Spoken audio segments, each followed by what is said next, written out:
La tolérance. Je vais être très familier avec vous. La tolérance, c'est accepter les idées qu'on déteste, tout simplement. Voilà. C'est cohabiter avec des gens qui ne partagent pas le même point de vue que vous et qui propagent ou qui croient en des idées que vous détestez viscéralement. C'est tolérer ce qui peut vous choquer, ce qui peut vous exaspérer, en réagissant uniquement par le débat. Nous devons cohabiter avec les idées qui ne sont pas les nôtres.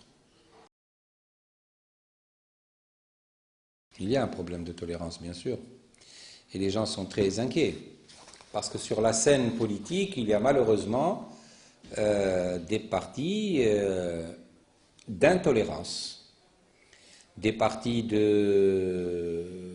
d'oppression, des partis qui veulent imposer leurs idées par la violence, des partis antidémocratiques.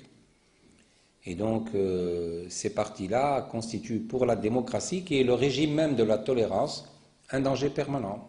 Le problème, c'est que, justement, la fragilité de la démocratie, c'est qu'elle admet en son sein même les gens qui la détestent.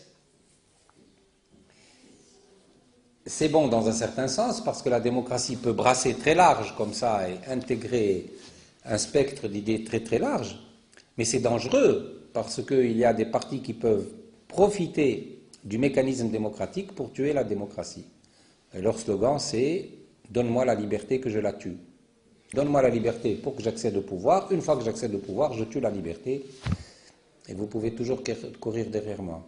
Et puis alors dans les sociétés politiques, on sait comment ça évolue. Après, c'est par la torture, c'est par le mensonge, enfin tous les vices de la dictature que nous avons vécu en Tunisie pendant 23 ans. La tolérance est dans la constitution de l'être humain, comme la liberté. Instinctivement, l'homme, dans sa constitution psychique, a cet instinct de domination sur les autres. Le vouloir commander, le vouloir homogénéiser tous les groupes qui dépendent de vous. Donc, comme la liberté est un instinct humain, l'intolérance aussi est un instinct humain. Mais la liberté est supérieure, par conséquent, il faut faire triompher la liberté dans un régime démocratique sur les instincts nuisibles de l'être humain, qui sont l'instinct de domination, l'instinct d'intolérance, l'instinct de violence. Là aussi, il y a un instinct chez l'individu. Les gens ne sont pas toujours convaincus que l'idée de la tolérance est moralement supérieure à l'idée de coercition, par exemple. Chez nous, instinctivement, dès que quelqu'un sort des rangs, on pense instinctivement, il faut le redresser. C'est un problème culturel, avant tout. Mais vous avez un rôle immense à jouer, comme tous les composants de la société civile. Vous devez faire ce que vous êtes en train de faire, c'est-à-dire contacter, diffuser l'idée de la tolérance, aller au fond du peuple pour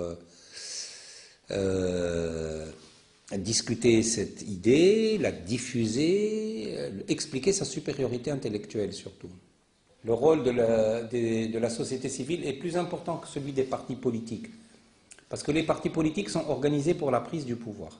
Les associations sont organisées pour mettre en conscience la société civile. D'où le rôle à long terme est beaucoup plus important, parce que c'est un rôle culturel. Il faut expliquer à l'ensemble de la population qu'en politique, dans le régime démocratique, il ne s'agit pas de dompter, il ne s'agit pas d'imposer des solutions par la coercition, mais qu'il s'agit de convaincre. C'est ça la tolérance, c'est convaincre.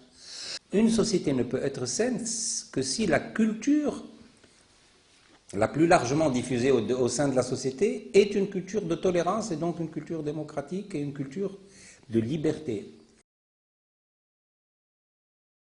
Et je suis d'abord de tout cœur avec vous parce que moi je suis un démocrate de conviction, un démocrate profond et non pas un démocrate stratège. Donc pour vous encourager, je vous dis que vous avez un très grand rôle à jouer pour entre guillemets, conscientiser la société civile et que vous pouvez compter sur moi et que je suis de tout cœur avec vous parce que vraiment ma première religion, c'est la religion de la tolérance. C'est elle qui permet aux autres religions d'exister dans la liberté.